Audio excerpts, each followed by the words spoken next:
आज का भारत अब केवल अपनी सीमाओं की रक्षा नहीं करता, बल्कि वो अपनी समुद्री सीमाओं से भविष्य के समृद्धि का मार्ग प्रशस्त करता है।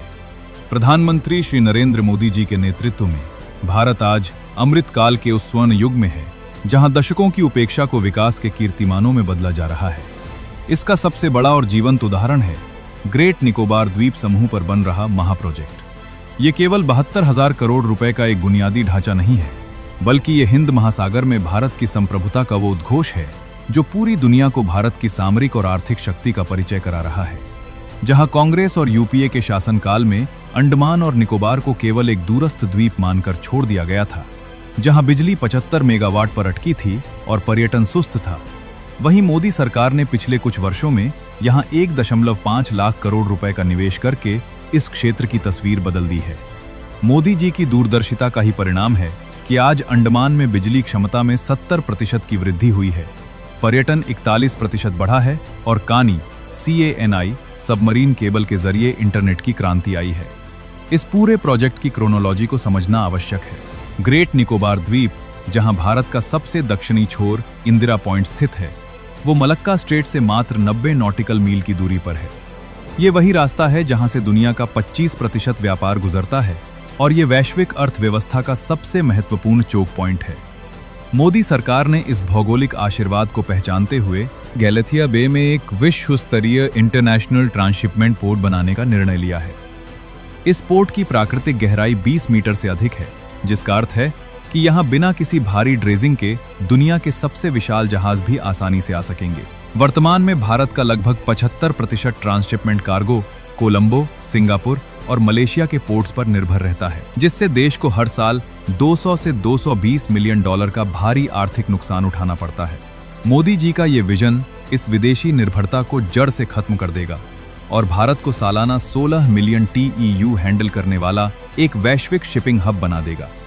ये विकास केवल व्यापार तक सीमित नहीं है, बल्कि इसका सबसे मानवीय और संवेदनशील पहलू है यहाँ के स्थानीय निवासियों और जनजातीय समुदायों का उत्थान। मोदी जी की अंत्योदय की नीति के तहत ये प्रोजेक्ट यहाँ 1 लाख से भी अधिक प्रत्यक्ष और अप्रत्यक्ष रोजगार के अवसर पैदा करेगा। यहाँ बनने वाला इंटरनेशनल एयरपोर्ट, स्मार्ट टाउनशिप और आधुनिक सड़कों का जाल इस क्षेत्र को पिछड़ापन से निकालकर ग्लोबल हब की श्रेणी में खड़ा कर देगा। जो जनजातीय समुदाय दशकों से विकास से वंचित रहे, उन्हें मोदी सरकार शिक्षा, स्वास्थ्य और इंटरनेट जैसी सुविधाओं के जरिए राष्ट्र की मुख्यधारा से जोड़ रही है। पर्यावरण की चिंता करने वाली मोदी सरकार ने यहाँ विकास के साथ साथ प्रकृति का भी ध्यान रखा है और 2 गुना क्षतिपूर्ति वनरोपण का संकल्प लिया है। लेकिन जब जब भारत मजबूती से खड़ा होने की कोशिश करता है, कुछ भारत विरोधी ताकतें सक्रिय हो जाती हैं। आज राहुल गांधी इस महान प्रोजेक्ट के खिलाफ जो दुष्प्रचार कर रहे हैं, वो सीधे तौर पर राष्ट्रीय हितों के साथ गद्दारी है। राहुल गांधी द्वारा इस प्रोजेक्ट को घोटाला और देश के खिलाफ अपराध बताना असल में एक विदेशी स्क्रिप्ट का हिस्सा लगता है। उनके 3 सितंबर 2025 के पत्र की क्रोनोलॉजी को देखिए। ये पत्र ठीक उस समय आता है जब भारत हिंद प्रशांत क्षेत्र में चीन के दबदबे को चुनौती दे रहा है। पर्यावरण और आदिवासी अधिकारों का मुखौटा पहनकर राहुल गांधी असल में भारत की नौसेना और तट रक्षक बल की आंखों को बंद करना चाहते हैं। ग्रेट निकोबार में बनने वाली सैन्य सुविधाएं भारतीय सेना को चीनी पनडुब्बियों की हर हरकत पर रियल टाइम नजर रखने की शक्ति देंगी। राहुल गांधी द्वारा इस प्रोजेक्ट में देरी करने का हर प्रयास सीधे तौर पर बीजिंग को एक रणनीतिक उपहार देने जैसा है। राहुल गांधी की राजनीति हमेशा से मजबूत भारत के विचार के खिलाफ रही है। उन्होंने मेक इन इंडिया का मजाक उड़ाया, सेंट्रल विस्टा का विरोध किया और यहां तक कि कोरोना काल में टीकों पर भी संदेह पैदा किया। आज वो अचानक पर्यावरण प्रेमी बन गए हैं, लेकिन सच्चाई ये है कि वो केवल उन प्रोजेक्ट्स को निशाना बनाते हैं जो भारत को सामरिक रूप से शक्तिशाली बनाते हैं।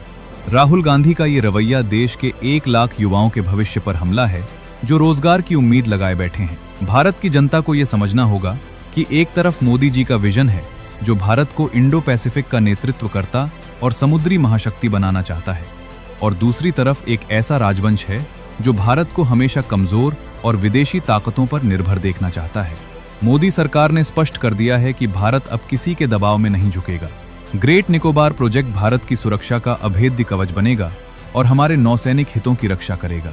ये प्रोजेक्ट मोदी जी के उस एक्ट ईस्ट नीति का हिस्सा है, जो दक्षिण पूर्व एशिया के साथ भारत के संबंधों को नई ऊंचाई देगा। अंततः भारत का उदय अब कोई नहीं रोक सकता। राहुल गांधी की विदेशी स्क्रिप्टेड राजनीति और उनके रोड़े अटकाने के बावजूद मोदी जी के नेतृत्व में भारत का ये अनसिंकेबल एयरक्राफ्ट कैरियर शान से खड़ा होगा और दुनिया को बताएगा कि 21वीं सदी भारत की है।